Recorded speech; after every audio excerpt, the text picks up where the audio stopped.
If you like this channel and what I do here, please help to support my work by checking out one of my books, available from Lulu Publishing and Amazon.com. Thank you.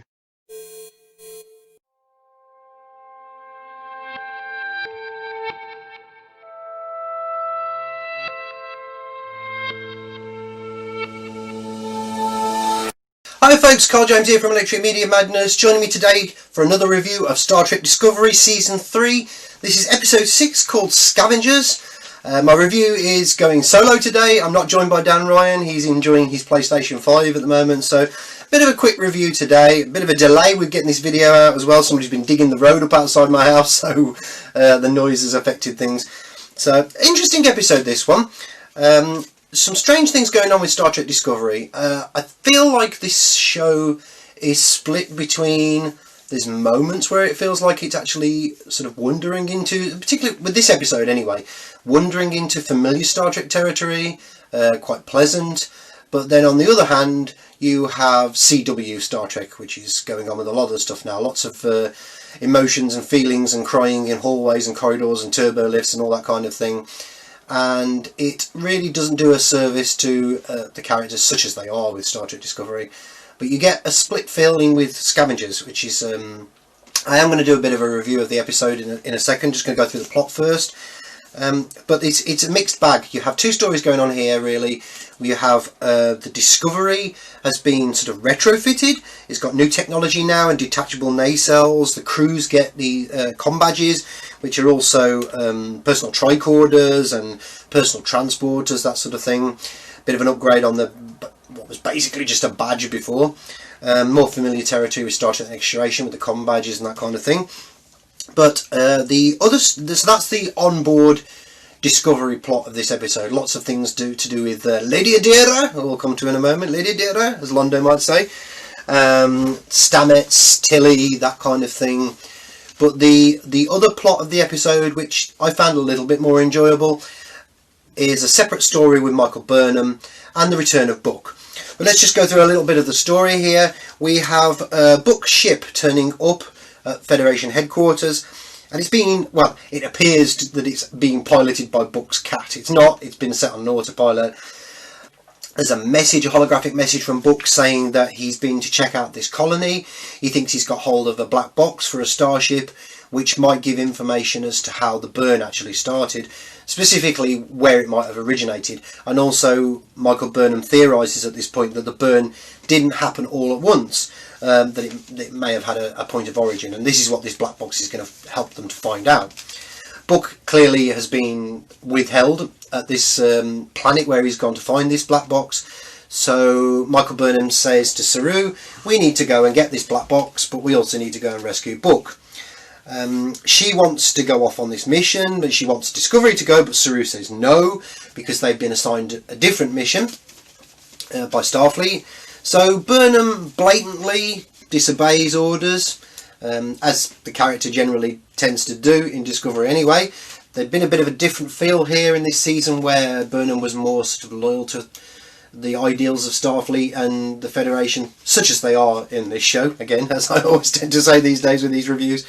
But she takes Book's ship, and she takes Giorgio along with her as well. So she feels like she needs some backup on this mission.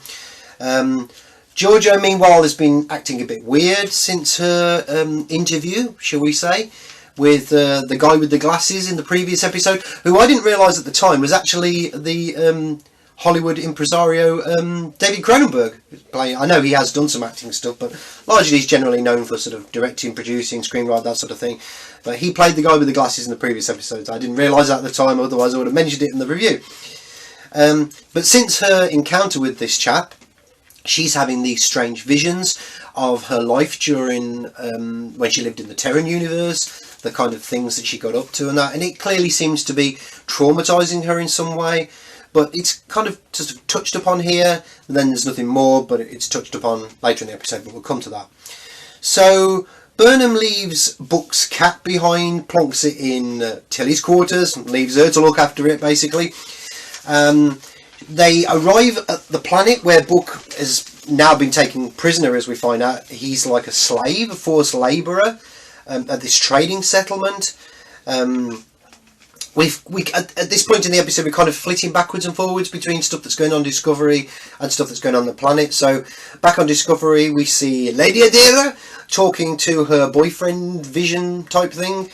Again, as I pointed out in the previous episode where we saw interaction between these two, bad chemistry, bad acting, so it's jarring. It really is jarring. It's nothing to do with the actual story that's going on with these characters. It's more the way it's presented, the way it's been sort of delivered. That's the problem here. So that I did find a bit jarring. Saru talks to Tilly about Michael Burnham and the fact that she's just basically just pissed off with Giorgio, randomly, you know, disregarding the orders, that kind of thing. And Tilly says that Saru needs to report her, really, to Admiral Vance, the Starfleet chap, and tell him what's going on, because clearly they've got this mission to carry out for Vance.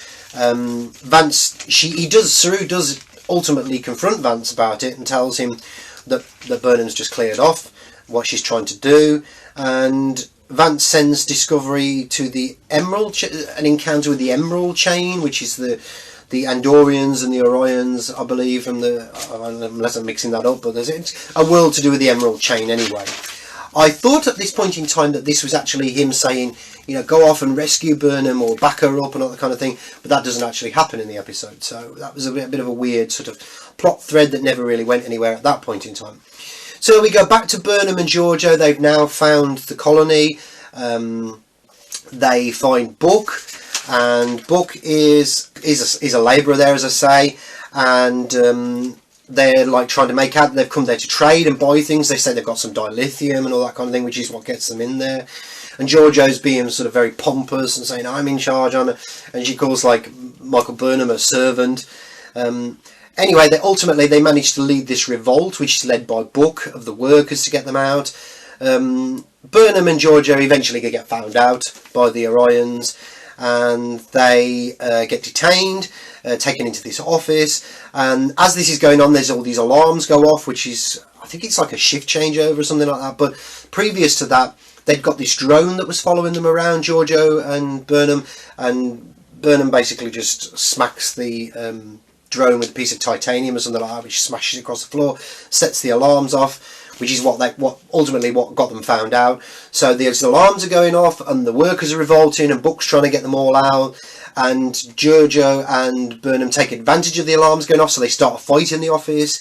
One of the Orions sort of beams away, but while he's fighting Burnham, Giorgio collapses to the floor. Again, she's having these visions, these flashes of things that went on in her life. So I'm wondering if there's some sort of like a conscience thing or something like that they've done something to her, or maybe they've integrated the memories of the original Giorgio from the Prime Universe. I don't know how that would work, but anyway, that's never really answered in this episode.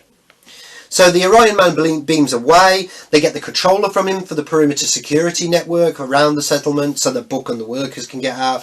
The workers make a run for it. They get overrun by the guards. And then Book's ship appears, blasting away at the guards. And that it's being piloted by Burnham and Giorgio now. And they beam Book and his Orion friend, this chap who was originally part of the syndicate type thing that's going on there, but he betrayed them or something, so they cut off his antenna on his head, and he's a good guy, but none of them trust him because of what he did before. But Book seems to like him, so Book and this Orion guy beam aboard his ship with, as aforementioned, Giorgio and Burnham, and they fly away along with a transport that's also carrying the rest of the escaped workers. But before they leave the planet, Giorgio fires the ship's weapons at these sort of like derelict type, well, I don't know if they're derelict, but they're used for like scrap and carrying and things like these ships that are in sort of in the sky in orbit above. They're in the sky really, not actually in orbit of the planet, above the settlement. She fires the weapons at these ships, and it disables the ships, and the ships come crashing down into the settlement, destroying the settlement. So it's like something of a conscience moment there for Giorgio, which is not something she would have done before. So maybe that's my train of thought anyway, that maybe this has got something to do with having a conscience now. So they fly away, and Burnham's got the black box finally from Book of a starship, which might give them the answers to the burn. And Giorgio and Burnham have a bit of a conversation, and Giorgio admits to Burnham that she's not right, that something's going on. And Burnham says, well, I can help, and we can help on Discovery, blah, blah, blah. And Giorgio's like, well, no, you're not telling anybody else for a start. It's a bit strange that I've told you, but... And she also said, I trusted, because Burnham says, well, you can trust me. And she says, like, well, I trusted somebody called Michael Burnham before, and look how that turned out, sort of thing. So she says, no, I don't want your help. But at this point now, we know that Burnham knows that something is going on with Giorgio. So back on Discovery, we have this scene where Stamets sees Lady Adira, talking to herself in the mess hall, I think it is. And she says that she's talking to her dead boyfriend, who was like memories of her in the Trill. And they get all kind of bondy and pally and talking and being friends and all that kind of thing. So then Book and Burnham have a bit of a moment in the turbo lift.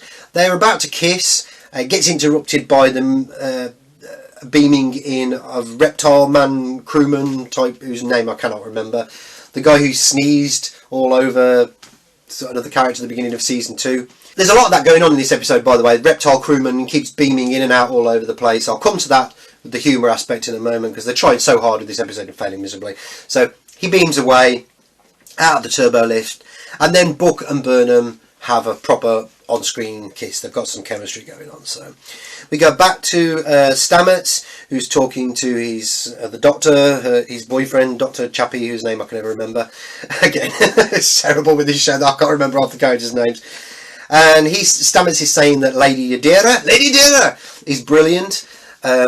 Naturally, these characters, particularly the female characters, they have to be brilliant. This is something that they keep doing in the show all the time, is reinforcing the fact that they're brilliant. We had it with Michael Burnham, we've had it with Tilly, we had it with Robot Girl, the list goes on. So Admiral Vance pulls, we have a scene where he's got Saru and Burnham there, and it's a bizarre scene, because initially Admiral Vance pulls Saru up for basically saying, well, you didn't do what Burnham did, but then, and he's bigging up, in a split second, he's actually bigging up Mikey Spock, which I'm going, oh yeah, here we go. I mean, Michael, she's the bestest ever, so she's got to be bigged up over the captain and put Saru down, all that kind of thing. But then in a split second later, Admiral Vance is like, he's pulling her up then, and he's saying the only reason why you're not in the brig is because you saved some lives. I mean, that's nonsensical logic there with that, but maybe this is the way Starfleet works now. And Saru says that he can't trust her really, and what he does is he relieves her of her position as first officer on Discovery, and he says, you're going to remain as the chief science officer, but that's it, you're off the clock, you're no longer my first officer, kind of thing. And they talk about trust, and Michael Burnham says she's sorry and all that kind of thing, but as Saru beams away, she takes off her comm badge, and it's kind of implying that she's out now. She doesn't want to be a part of this anymore. And the teaser, that is pretty much where the episode ends, but the teaser for next week does imply even more so that she might be getting ready to quit Discovery. And we see some Vulcans in the teaser for next week as well, so presumably we're going back to that sort of thread of things. But that really is it for the episode. There's a lot of attempts at humour in this episode. Again, it's one of those things where I really feel like they're trying to capitalise on the nice balance of humour and good science fiction storytelling that's in the Orville. So it almost feels like they are trying very much to rip off the Orville, trying to capitalise on that, because they know, you can check out the previous video that I have on this channel, which is is the Orville the Star Trek that everybody wanted? It's a video that turned out really quite well from me and Dan Ryan, talking about the 4 episodes from the Orville, and we really did, a long time ago, come to the conclusion that the Orville is very much the Star Trek that the real hardcore Star Trek fans want these days. And I think that I do wonder very much now if somebody behind the scenes at CBS has said, look, the Star Trek fans are leaving now, they're going over to things like the Orville, so can you do a bit more of that? So the trouble with this episode is, as they're doing it, it felt very forced. We have lots of scenes where things happen, like the cat flying the ship and all this kind of thing, and reptile crewmen beaming in and out, left, right and centre, like that. And we see lots of like the crew and all this. It's like, come on, we're laughing, so you laugh with us as well. But it's not funny. It's not funny at all. It's like they're trying, but it doesn't work. So really, you have CW Star Trek, on board Discovery in this episode, with lots of attempts at, feelings and all that kind of thing, lots of attempts to try and be funny as well and get the fans on side with them. But you have a very different thing going on at the colony with Burnham and Giorgio. And I feel quite dirty saying this, but it makes my skin crawl a bit. But there are elements of the story on the colony that I did like. I did actually like them. It wasn't enough to make this episode a good episode or save the episode or make it anything more than that. But there were little things about it. Giorgio wasn't particularly annoying. I'm quite interested to see where this character's not massively overly interested, but I'm curious to see where this is going. And I have preferred elements of the way Michael Burnham's been treated this season. She's not unbearable, unlikable in the same way that she has been in the past. Yeah, they're still riffing on all those other themes of she's the bestest ever and all that kind of thing that they've been doing in previous seasons, but it doesn't seem to be quite so in your face. It's more subtle now than it was before. And I'm sure there'll be people out there arguing and saying, oh yeah, it's still blatant, it's still there, there's lots of virtue signalling going on in this episode, lots of bigging up of characters and all that kind of thing, where it just feels very inappropriate and unnecessary, but it doesn't seem to be quite the degree. The scene with Admiral Vance at the end did damage what was going on with Michael Burnham in this episode. It left a sour taste in the mouth after that, but so that does tend to happen a lot with Discovery, and Kurtzman era Star Trek in general anyway, and certainly that's something that we said in our couple of reviews we did of Lower Decks, where they had the opportunity to tell a good story and they spoilt it completely at the end by putting this virtue signalling moment in or something, or the bestest ever kind of moments. So, but yeah, this thing, I liked the feel for the story that took place on the settlement, the trading colony. It had elements of like the breakout, the escape, felt like the homecoming in season 2 of Deep Space Nine, where Kira and O'Brien rescue the Bajoran slave labourers. It also had a little bit of a feel of the Workforce two-parter from season 7 of Star Trek Voyager.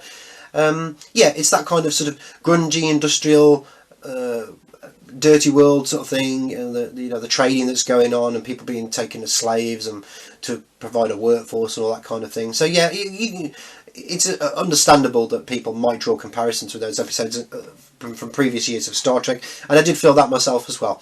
So that really was the thing that I liked about this episode. It was the curiosity for Giorgio, and I do like Book as well. I don't think he's like a fantastic character, but again, he's another one of if you have characters that they're not unlikable and they're not annoying and they're not in your face and they're not constantly virtue signalling or whatever, and that you can build a better ground for viewers to find these characters reasonably watchable, and I do feel like that with Book, and I like the moments where Book and Mikey Spock are together, because it creates that nice feel.